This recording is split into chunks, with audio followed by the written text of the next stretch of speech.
Hello and welcome to Enchantment of Eternity's review for Star Trek Strange New Worlds Season 2, Episode 9, Starship Rhapsody. This video is a part of a series of videos where I review episodes of Star Trek Strange New Worlds.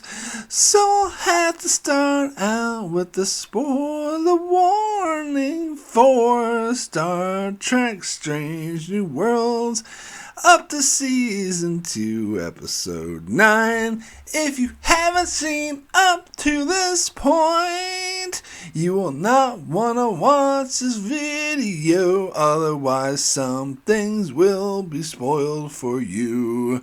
Spoiled for you. Spoiled for you. Alright, that's enough.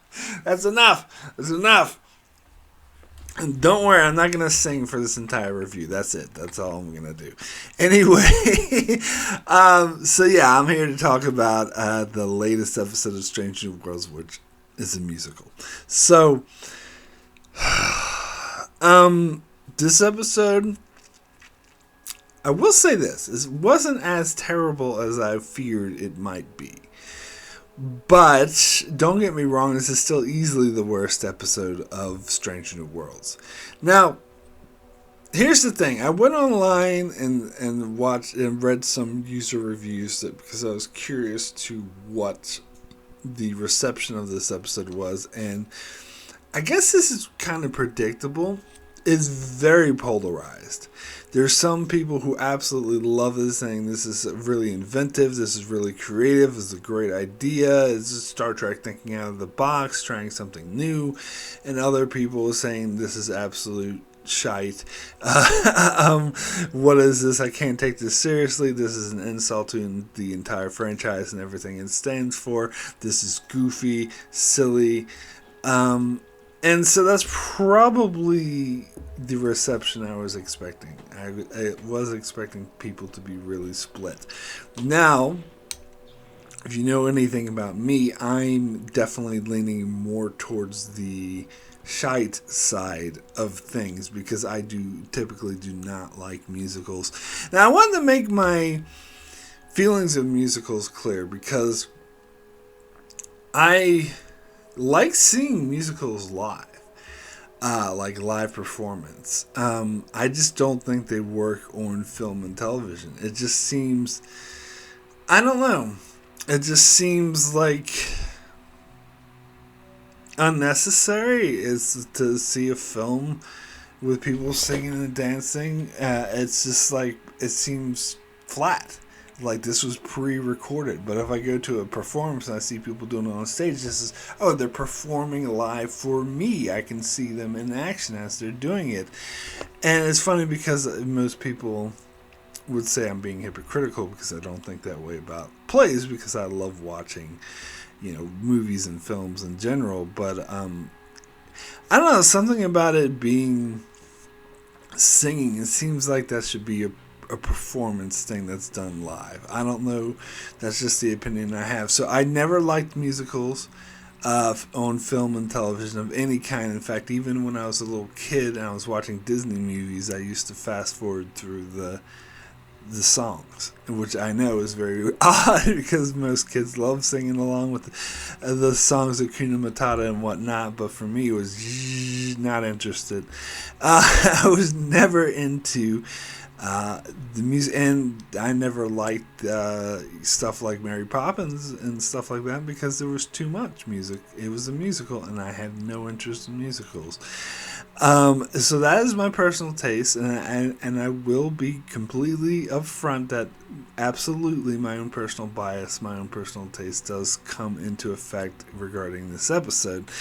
Because I'm thinking, like, if some people say they love this episode, they enjoyed it, it's what they've been waiting for, like, good for them. Like, I absolutely respect that opinion. I do not share it, though. This is my own personal taste. I do not like musicals. And especially to have a musical in Star Trek is something I really, really don't want, and I think is silly, and I think it's really out of place. Now, I do want to make a distinction, though, between, because some people try to say, oh, Star Trek has done musicals before. No, there's been music in Star Trek. That's different than doing a flat out. This is like a Broadway style musical where people are like, I'm going to sing, and like people go running around hallways dancing. That's different than having a horror in the mess hall singing a song with Spock playing the lute. Totally different concept. Actually, and I talked about this when I reviewed the original series. I actually really love this scene. I think it was from Charlie X, which is a bad episode, but it was one of my favorite things about that episode was the scene where we see Uhura singing to Spock, playing the lute. I thought that was really delightful because it showed the crew of what they do to relax and the recreation, and it showed and actually played up more of the minor characters, which is something the original series doesn't do very much, and it shows sort of the camaraderie that the crew have and how they're relaxing together. And I think Nichelle Nichols has a beautiful voice, and so I love that scene. So, and there's also like types of musicals where like a movie has like heavy music, like a lot of Christopher Nolan uses heavy on the score, and even like if it's not score, if it's like, you know, rock songs or pop songs or whatever that feature heavily in movies, I have no issue with that either. I actually kind of like that. Some of my favorite movies is like, I'm thinking of Lost Highway, which the soundtrack I think is one of the best soundtracks ever made. Is why I love the movie. Part of why I love the movie so much. It's why I like it better than Mulholland Drive. A lot of people, when they think of David Lynch, they think of Mulholland Drive. I think Lost Highway is better because of the soundtrack mainly, which was done by Trent Reznor, one of my favorite musicians, and it features bands and songs I don't really care for that much, but it was put together in a way that works so well with the movie. Even if I don't like this individual song, I love the soundtrack overall. And in fact, when David Lynch was filming that film, he would blast music while he was filming, and I love that style because it gives the whole movie a musical cadence, which I love. But again, that's something totally different than I'm singing and there's a totally different styles, and it's that sort of Broadway-esque musical thing, which I don't care for. You know, if I was actually on Broadway watching a live performance, as I said, that would be different. I would probably really enjoy that, but seeing on screen a pre-recording of people going around singing like that, I'm just really not into it. It's like when I saw the movie La La Land, the first part of it, like it opens up with a musical number of like people trapped in the, you know, traffic in a highway, and they get out of their cars and start singing and dancing on top of the cars. I remember being in the theater, like looking around, I was like, do people actually like this shit? Like, this is terrible. I'm like, how can people actually be enjoying this? Like, I wanted to walk out. But to be fair, I actually thought La La Land got really good towards the end, and they had these musical numbers having to do with the emotional story, which actually kind of brought me to tears, and I thought was great. So the song they have at the end of the movie, I thought was amazing, and I loved it. But because it got more into the expressing the emotions and really conveyed what it was like feeling this being in this situation, whereas in the first part they were just singing and dancing for no apparent reason, and it was beyond absurd. And it was like the whole first half of the movie I hated, and the second half of the movie I liked better, so I have mixed feelings about that movie overall. But in general, as I said, I just don't like pre-recorded films and TV with, you know, people running around singing for no reason. Now, I will say I wasn't that hung up, like getting into this episode specifically, finally, I will say I wasn't that hung up on the reason of how the excuse they used as to why the crew was singing. it is, a contrived BS, technobabble excuse to get the critters to sing. But sure, like I knew they would have to come up with something, and this is just better than just as good as anything. It's fine. Like I knew it was going to be some veiled, contrived excuse to begin with, and so sure, why not this? Whatever. I was actually more worried that they weren't. I'd rather they give a flimsy BS excuse than no excuse at all. I was worried that they were going to give no excuse and they were going to just start singing and dancing for no reason, and the producers would be like, "Oh, just go with it. This is a musical episode." So I'd rather they come up with a BS excuse than just start singing for no reason. That's just me. Now, one thing I really didn't like, and again, this is getting to my taste in music, which again, I really feel like it should be two separate things. One thing I really didn't like is the use of auto-tune, which is associated with a lot of modern pop music, and I really hate that in general, and I'm not a fan of pop music.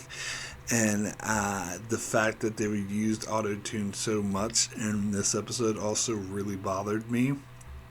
So I didn't really actually care for any of these songs. Now, to be fair, there were some moments that I thought were kind of funny or fun. Like, it's particularly the open number when they just start singing randomly and then it ends with Pike saying, "But why are we singing?" Like, I thought that was actually kind of funny. And I also liked the scene where Pike, was talking to his girlfriend on the view screen and they started singing to each other and they're like, "This is a private conversation." And then Leon goes over and turns it off because she realizes that they're embarrassing each other and she wants to put a stop to it, but it's gets into the sci-fi technobabble bullshit that this is actually like compelling them to give away secrets and say things that they normally would keep hidden. So that's the aspect of the episode I actually did like, because that did create sort of a believable dilemma that they're divulging too many personal secrets, and that scene did play into that, and I thought it was actually kind of funny. And then the overall arc of La'an, like having feelings for Kirk, I think was handled very well, and we actually didn't get a musical number between Leon and Kirk, and I gotta be honest, I was a little disappointed about that. But the end, of course, is she's like, we got a musical number between her and number one. Now, I noticed during this episode that number one was singing a lot, like she was in a lot of musicals, and I was like, Rebecca Romaine probably has a musical background, and then I found out after I watched this episode, sure enough, she does. And that's exactly why they used her a lot. The actress who plays Leon does as well, and she was really pushing for this episode. And the actress who played Uhura does as well, which makes sense, because Uhura's always been a musical character. But apparently, like Anson Mount and Ethan Peck, not so much. I think the actor who played Mbaga doesn't at all, because the character even has a line in this episode saying, "I was singing and I don't sing," and his singing was kept to a minimum, so I did get the impression that actor just does not like singing, which is fair. And even though Ethan Peck and Anson Mount weren't the best at it, they're main characters, so they had to sing it a bit. Yeah, anyway, the storyline between La'an and Kirk and her expressing her feelings, I like that. I think that worked for this musical. The Nurse Chapel Spock thing, I'm still iffy about. I still don't really get what they're going for here, because in the previous episode, Chapel was crying well, not previous, a couple episodes back, Chapel was crying when Boimler, told her that Spock is going to be rigid and emotionless in the future. And so it seemed like she was really attached to Spock. But in this episode, it seems like she didn't really care about Spock. And it's like, oh, fuck you, Spock. I'm going off to this fellowship thing. And, like, I'm not saying she's saying that because she's leaving Spock to go on the fellowship. She absolutely should. But I thought she should have been more sensitive to Spock's feelings on this matter. Like, she should have been absolutely, I need to do this, I need to further my career, but to explain it to Spock and to be sort of considerate of how this would affect him, but still go. I'm not saying she shouldn't go for Spock. Hell no, I'm not saying that. But I'm saying she should have been more sensitive to his feelings about this. It seemed inconsistent with how their relationship has been portrayed so far. And yeah, by the way, her fellowship was with Dr. Corby, who is shown in the original series episode, What Are Little Girls Made Of, as Nurse Chapel's fiance or ex-fiance. I don't think they ever got married exactly, but they were engaged at one point, and they meet them later on when he's like a crazy android or whatever. So I think and essentially I was wondering if Strange New Worlds would mention him or just kind of brush him under the rug, but it seems like we are getting this, and so maybe they will get into the storyline about her getting engaged. But again, I don't get this Spock pining after Nurse Chapel. This just seems completely inconsistent with how he treated her in the original series. So I really think they should do something to erase his memory because that's the only way it's gonna make any sense.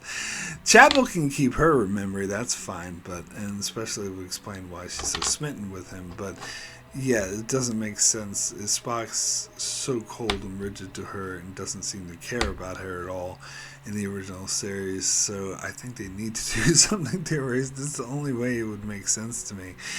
Now, speaking of inconsistencies with Canon, we have Kirk mentioning that he has a girlfriend, Carol Marcus, of course.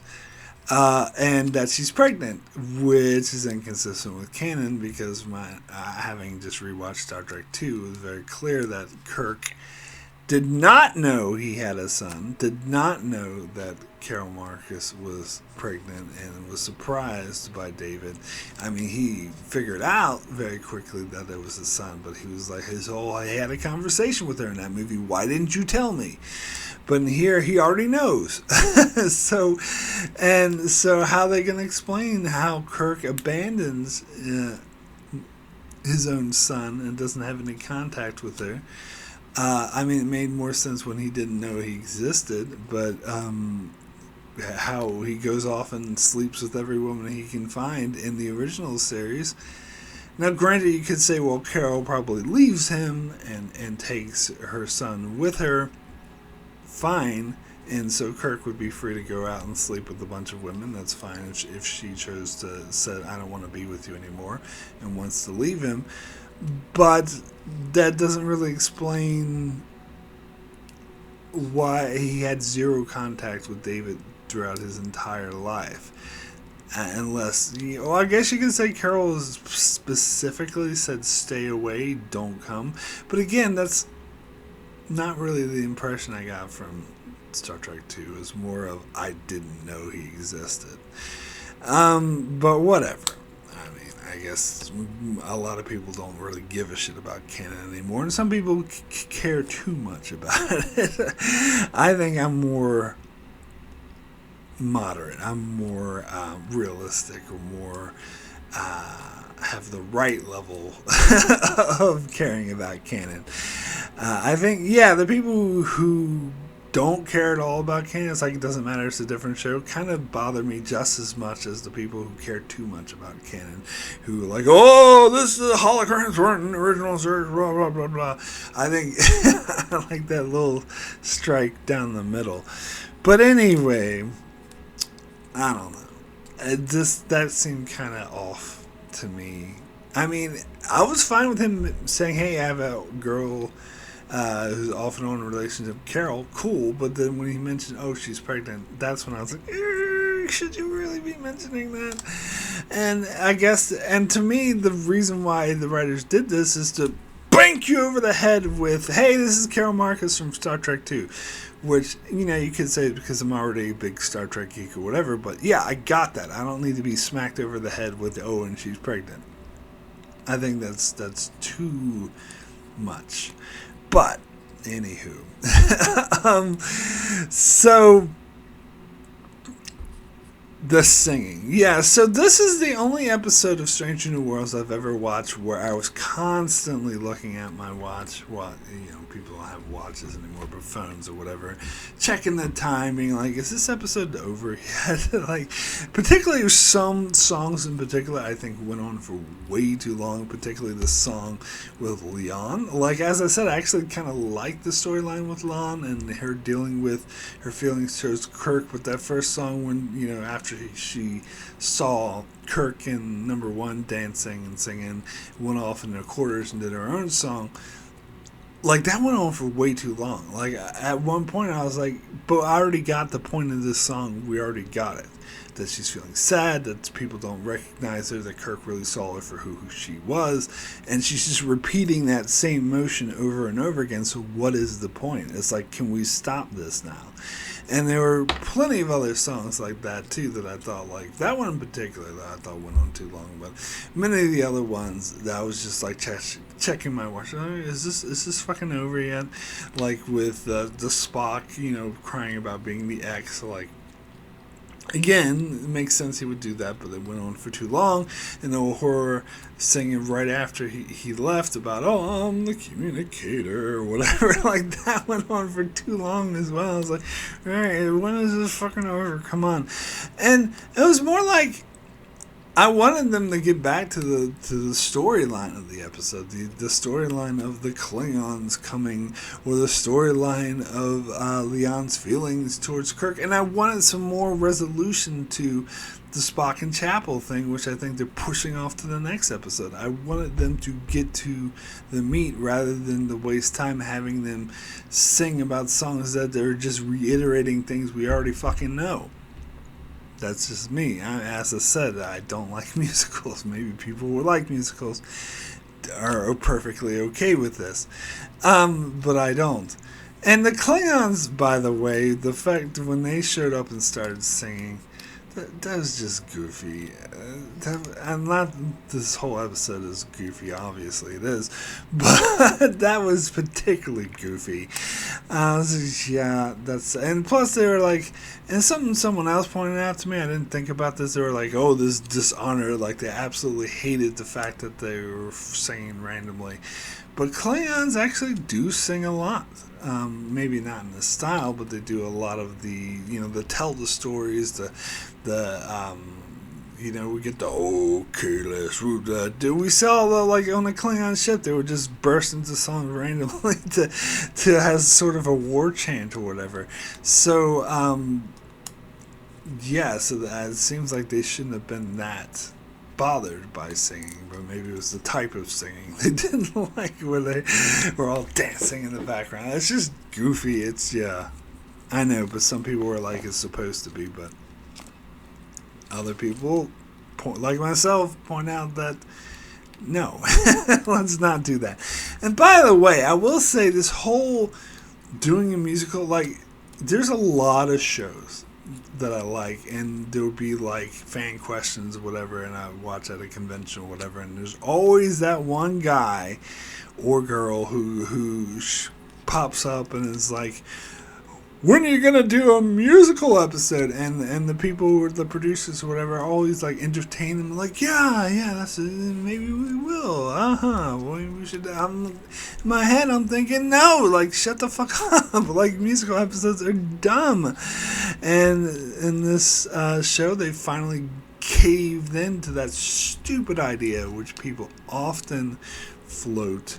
Again, maybe some people actually like this kind of thing.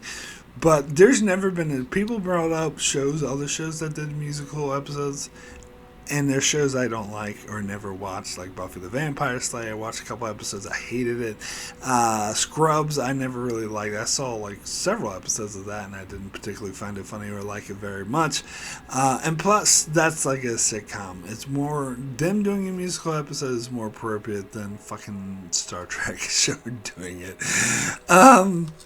And so yeah, it's just a stupid idea, but it's not as bad as it could have been. For example, I don't think this episode is as bad as Vic Fontaine, for example. I don't think this episode is as bad as Bada Bing Bada Bang, which is a clearly still way worse episode, one of the worst episodes of the entire franchise, and I stand by that. And that musical number at the end of that episode where Cisco is singing with Vic Fontaine, I think The Best Is Yet to Come or something like that, that was more cringe-inducing and just awful than anything in this episode.